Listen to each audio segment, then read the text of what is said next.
man and woman had been married for more than 60 years, and it had been a deeply happy and mutually satisfying and enriching marriage. They had shared everything, they had talked about everything, confided everything, kept no secrets from each other, except for one thing. The old woman had kept a shoebox in the top of her closet that she had cautioned her husband never to open or to ask about. And for all of those 60 and more years, he had honoured her caution. He had never thought about the box or been tempted to pry. But one day the old woman got very sick and the doctor said she would not recover. And so as they were stoically facing her imminent demise together, trying to sort out their affairs, the old man took down the shoebox from the closet and took it to his wife's bedside. "What shall I do with this?" he asked. And she agreed that it was time, finally, that he should know what was in the box.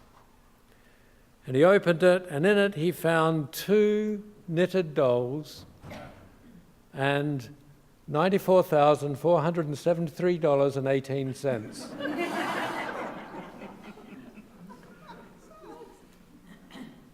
When we were about to be married, the woman explained, my grandmother told me that the secret of a happy and enduring marriage was never to argue. She told me that if I ever got angry with you, I was to knit a doll. Well, the old man was just overcome with emotion. He tried but failed to hold back his tears. After all of these years together, only 2 dolls in the box. She had been angry with him only 2 times in all those years of living and loving together. He almost burst with happiness. "My darling," he said, "that explains the dolls. What about the money?" "Oh," she said, "I made that selling all of the dolls."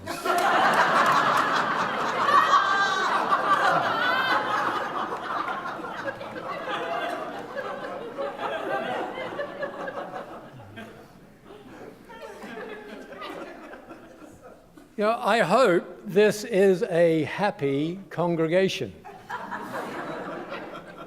I hope it is a congregation that people are pleased to come to be part of, because they are confident that here they will find others with the warmth of loving welcome in their hearts.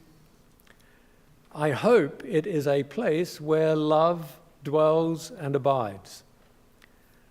But even with that love, even with the commitment, be it spoken or tacit, to treat each other with loving kindness and charity, there will always be times when each and every one of us, here or in any congregation, will need to get out our knitting needles. Those of you who've been here a while, look around you. How many of you can honestly say, there is no one here who has ever angered you, disappointed you, or whom you earnestly seek to avoid at all costs at coffee hour? That is one of the points of a properly loving religious community. Not that you love everyone equally and at all times, but that it is a conscious experiment in being in loving relationship, even with those who make you start knitting. A congregation is a laboratory in which we get to practice the virtues of faithful living we would otherwise only be extolling in theory. If you think that forgiveness and forbearance, for example, are desirable religious virtues, great, come on in. We will give you lots of opportunities to practice them. If you like the idea of being kind and patient and assuming in others good intentions, excellent. We'll test that to the max. Because you see, from the pulpit and in other ways that we do espouse those generous virtues that we would like to see more of in this wounded world, where better for us to learn how to incarnate those values and those virtues than right here, where we can get not only to talk the talk, but learn together how to walk the walk. In the certain knowledge that our walking will always include many stumbles and many stubbed toes. Being religious is not just about being spiritual. As James Luther Adams says elsewhere in his essay, A Faith for the Free, freedom requires a body as well as a spirit. We live not by spirit alone. A purely spiritual religion is a purely spurious religion. It is one that exempts its believer from surrender to the sustaining, transforming reality that demands the community of justice and love. This sham spirituality, far more than materialism, is the great enemy of religion. But here's the thing. We don't come here only for our own self-improvement.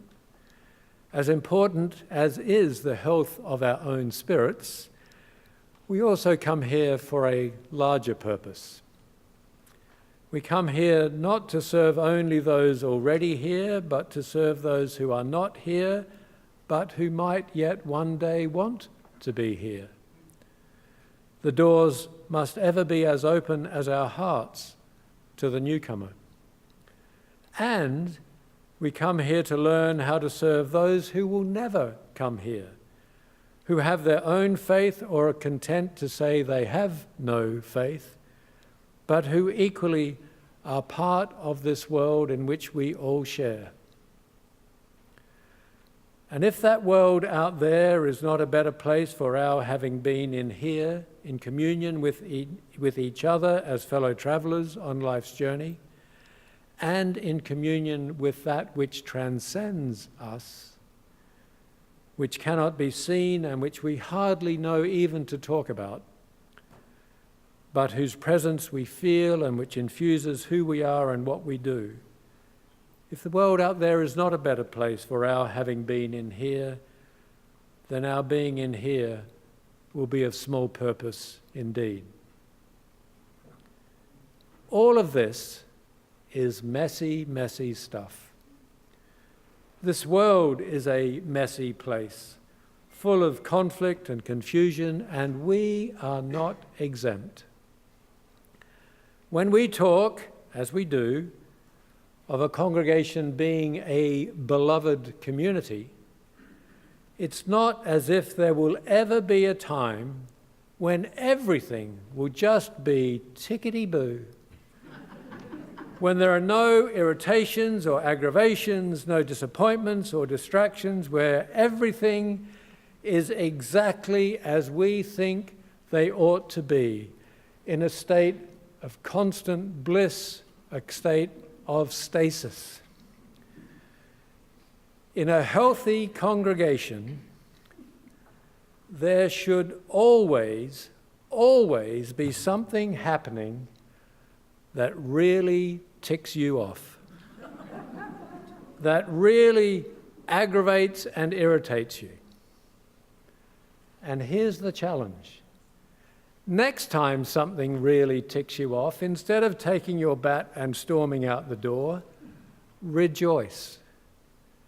A, because it means here's a learning moment. Yes, another darn learning moment.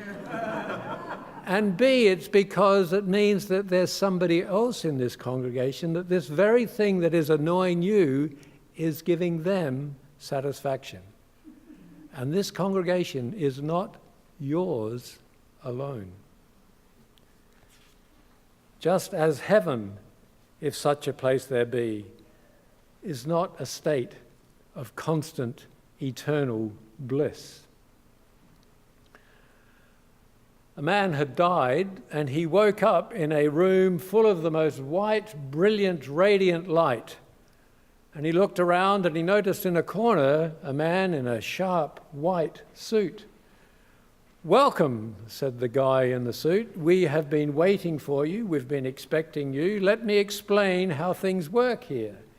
Here, all you have to do is to say you want something. In fact, you don't even need to say it. We just kind of know, we intuit when you're even thinking about it, and it will be provided to you immediately." And the guy thought, fantastic. I'm feeling a little bit hungry. I'm glad I made it to this place. I'm feeling a little bit hungry, and immediately there was a table spread with all of his favourite foods, meats and seafoods and fruits and vegetables and desserts and his favourite wines and beverages. It was just the most fabulous feast that you could possibly imagine, and he gorged himself to his heart's content. And then he thought, fancy watching a game, and instantly this huge screen, much bigger than this little thing, came down from the ceiling, and he watched a game, the Giants playing the Dodgers. The Dodgers! And the Giants won 20-0. Home runs, the Dodgers getting struck out. It was just fantastic. Then he was feeling a little bit tired, so he had to lay down on this bed that suddenly appears, the most plumped pillows that you could imagine, had a wonderful nap. And so it went on. As soon as he got hungry, there was food. As soon as he wanted to watch a game, there it was. He had a nap. It's just the most wonderful thing. Except after a while, he realized that all this fabulous food, but he never really felt hungry. And he realized that, a simple cheese sandwich was more satisfying when you were really hungry than all these fabulous treats when you weren't really hungry. And what's the point of watching a game if you knew in advance that your team was going to win? Because the whole point of sport is the uncertainty of whether you're going to win or lose. And he never really felt tired, so a nap wasn't really that satisfying. And it really started to grate and annoy him and get on his nerves, and finally decided he couldn't take it any longer. So he summoned the guy in the white suit and he said, "I don't want you to think that I'm ungrateful. You really have been wonderful. Room service is 5-star. My review on TripAdvisor is going to be top. But I can't take it anymore. I want to go to the other place. I want to go to hell." And the guy said, "Where do you think you are?"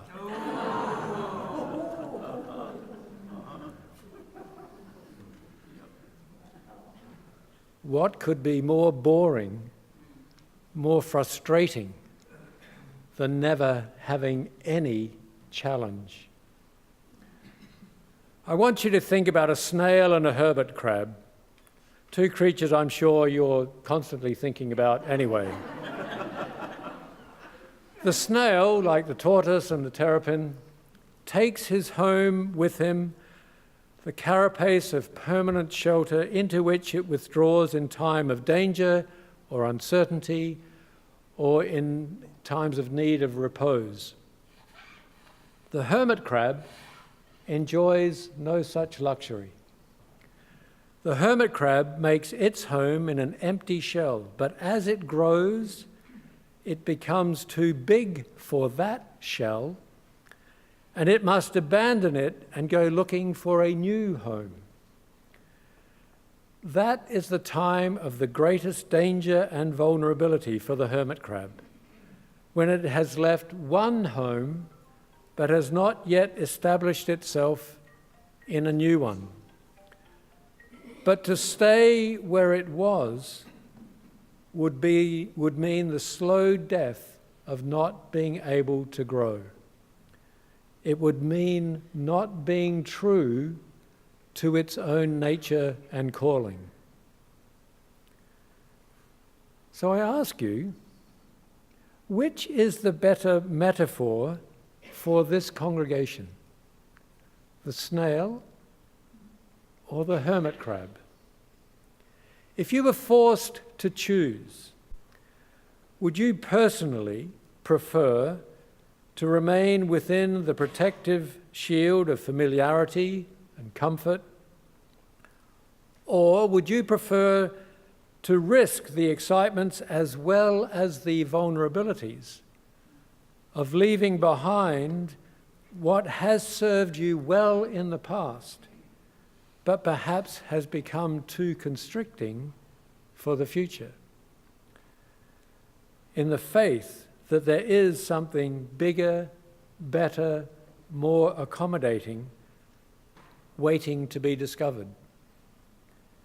Do we look forward to with anticipation to the new dawn, or back to the sunset behind us? I imagine there are right times for both. Neither is wrong. The challenge is always to know when is the right time for which one. To stay within the protective shell or to venture out into the unknown. The challenge is to reconcile that even as some are looking east in anticipation of the dawn, others are watching the sunset to the west. The British physician, psychologist and social reformer Havelock Ellis, born in 1859, wrote these words: "The present is in every age merely the shifting point at which past and future meet, and we can have no quarrel with either. There can be no world without traditions, neither can there be any life without movement. There is never a moment when the new dawn is not breaking over the earth, and never a moment when the sunset ceases to die. It is well to greet serenely even the first glimmer of the dawn when we see it, not hastening towards it with undue speed, nor leaving the sunset without gratitude, for the dying light was once dawn." You know, they say that an optimist is someone who, when the preacher says, "and finally," believes that the sermon really is about to end.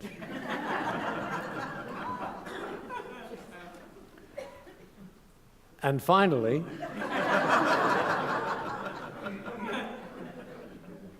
I conclude with some words by Anne Tyndall, which I adapt slightly at the end. This morning, I walked the dog up the street. It was a perfect winter's morning. An icy breeze was blowing. Clouds were gathered in the sky. As the sun rose, the grey-white sky turned to rosy smoke. The sun finally appeared in the east. Nothing extraordinary, but the moment offered a blessing on the new day. Such blessings have been given daily for more millions of years than we can ever imagine. I am reminded that what will get us through times of rapid change, hard times, times of uncertainty, dangerous times, will be our ability to be blessed and fed by abiding things. The manifold blessings of the sun rising in the morning, the song of a bird heard as if for the first time, the stillness of night, the smile of a baby offered to you as if she had been waiting for you, the faithfulness of lovers and friends, the hand outstretched in reconciliation, trembling, touching through the barriers of estrangement, healing again and again. The persistence of love, the persistence of love, the persistence of love. In this place, in this new time, may we know more blessings than curses. May our hands reach out more than clench. May we be claimed more by love than indifference, more by hope than by fear or cynicism. May the restive power rise up in us, grounding us and guiding us to the border of what is yet possible for us, those close to us, and the world.